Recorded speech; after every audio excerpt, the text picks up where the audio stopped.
تو واللہ میں کسی بزرگ کی توہین نہیں کرتا، تم خود کرواتے ہو جب تم یہ کہو گے کہ اوپر دیکھا تو سونا، نیچے دیکھا تو سونا۔ ہاں، درخت، اس کے پتے، اس کے تنے، جڑیں بھی سونے کی ہو گئی۔ داتا حضور کشف المحجوب میں لکھتے ہیں یہ فکرے ان کی زبان سے تب ادا ہوئے جب اس درخت کے نیچے تھے جس کے اوپر میں چڑھا ہوا تھا۔ آپ فرماتے خدا کی عزت و عظمت کی قسم، پورا درخت، اس کی ٹہنیاں، اس کا تنا، اس کی جڑیں بھی سونے کی ہو گئی، سارا، ہاں سارے سونے کا ہو گیا۔ اب وہ جو ہے نا وہ مٹی اٹھانے کے لیے نیچے ہوا، تو نیچے دیکھا تو زمین سونے کی، زمین سونے کی ہے۔ یہ کیا ہوا؟ دائیں دیکھا تو سونا، بائیں دیکھا تو سونا، آگے دیکھا تو سونا، پیچھے دیکھا تو سونا۔ اب بابا جی نے کام کیا تھا، کیوں نہیں مٹی دیا ٹیما پھڑان دیا، اور کہتا حضور کہاں سے پکڑاؤں، مٹی ہے ہی نہیں، جہاں تک نظر جاتی سونا ہی سونا ہے۔ بابا جی ایک سوال ہے بابا جی، اگر آپ ہوا میں سونا نکال سکتے ہیں بابا جی تو دیش کی غریبی کیوں نہیں مٹا دیتے بابا؟ جواب بابا جی، جب آپ خود سونا نکال سکتے ہو تو ہم لوگوں سے چندہ کیوں لیتے ہو بابا جی؟ جواب ہری اوم ہری اوم ہری اوم۔ یہ رانگ نمبر ہے، یہ رانگ نمبر ہے۔ اب وہ واقعہ اگر کشف المحجوب میں علی اجویری صاحب نے لکھ دیا ہے تو اللہ کے بندو، واللہ عالم انہوں نے لکھا نہیں لکھا، انہوں نے بھی لکھا، تب بھی اللہ کے بندو یہ پاسبل ہے؟ مجھے بتاؤ، اللہ سے ڈر جاؤ۔ جب یہ جھوٹ تم بولو گے تو پھر ہم تم سے نہیں پوچھیں گے کہ یار اب وہ بزرگ کدھر گئے ہیں؟ اور اس سے بھی بڑھ کر کیا صحابہ کرام کو یہ کرامت نصیب تھی؟ صحیح بخاری میں تو آتا ہے کہ حضرت ابوبکر جب خلیفہ بنائے گئے تو انہوں نے کہا کہ لوگوں تم خوب جانتے ہو کہ میرا کاروبار بڑے اچھے طریقے سے چل رہا تھا، لیکن اب خلافت کی ذمہ داری تم نے مجھ پہ ڈال دی ہے، تو میں اپنے بچوں کو کہاں سے کھلاؤں گا، کیونکہ میں تو اوپر دیکھو تو سونا، نیچے دیکھو تو سونا تو نہیں کر سکتا۔ تو صحابہ کرام نے مشورہ کر کے ایک مہاجر کے برابر ان کا وظیفہ بیت المال سے لگایا۔ اگر حضرت ابوبکر صدیق رضی اللہ تعالیٰ عنہ یہ نہیں سونا کر سک رہے تو تیرے بابے شاہی کوئی نہیں۔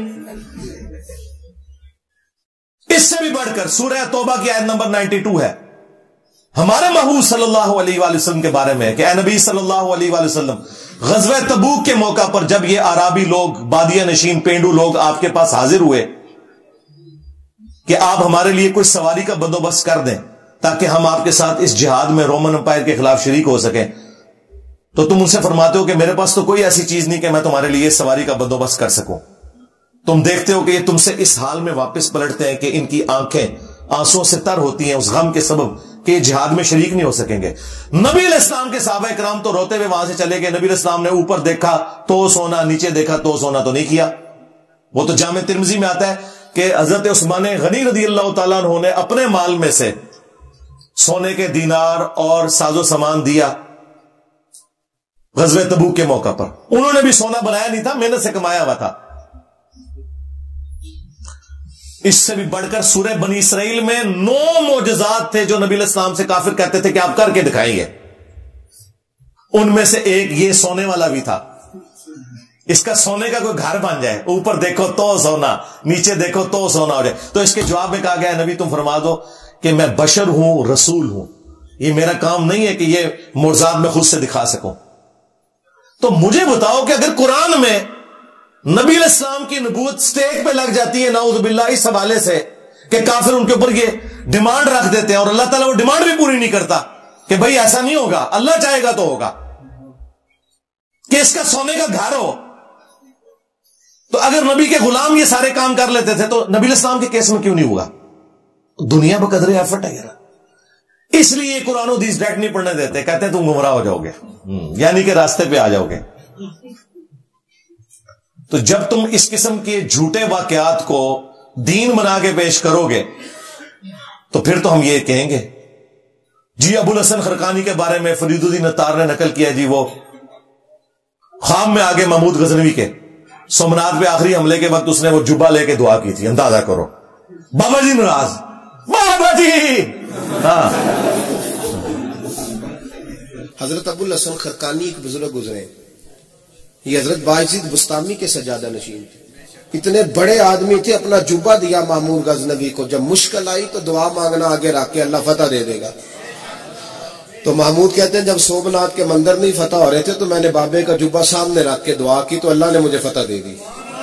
کہتے ہیں بابا جی رات خواب میں ملے تو کہنے لگے تو نے کیا قیمت ڈالی میرے جبے کی؟ کہا حضور کیا مطلب؟ فرمانے لگے تو میرا جبہ سامنے رکھ کے دعا کرتا کہ یا اللہ ہندوستان کے سارے کافر مسلمان ہو جائے تو اللہ نے توفیق ایمان دے دینی.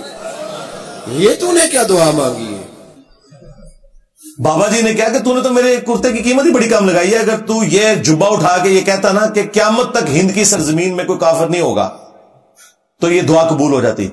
ہمارا معصومانہ سوال ہے کہ نبی علیہ السلام تو کرتا مبارک پہن کے جب مدینے کی گلیوں میں اور مکے کی گلیوں میں جاتے تھے تو لوگ تکلیف دیتے تھے مکہ شریف میں، طائف میں. آپ کو دیکھ کر، آپ کے کرتے کو دیکھ کر تو سارے کا سارا مکہ اور مدینہ تو مسلمان نہیں ہوا، آپ کی تبلیغ سے ہوا ہے. اور تم کہہ رہے ہو کہ بابے کے کرتے سے ہی ہو جانا تھا. پھر صحیح مسلم میں حدیث ہے، اسما بنت ابی بکر نے نبی علیہ السلام کی وفات کے بعد ایک کالا جبہ کسروانی تیالسی پرشین امپائر کا جبہ، وہ کالا ہی ہوتا تھا جس طرح سندھی اجرک ریڈ ہوتی ہے، وہ نکالا اور کہا یہ نبی علیہ السلام کا کرتا تھا، آپ صلی اللہ علیہ وسلم اسے پہنا کرتے تھے اور ہم اس کا دھون مریضوں کو شفا کے طور پر پلاتے ہیں.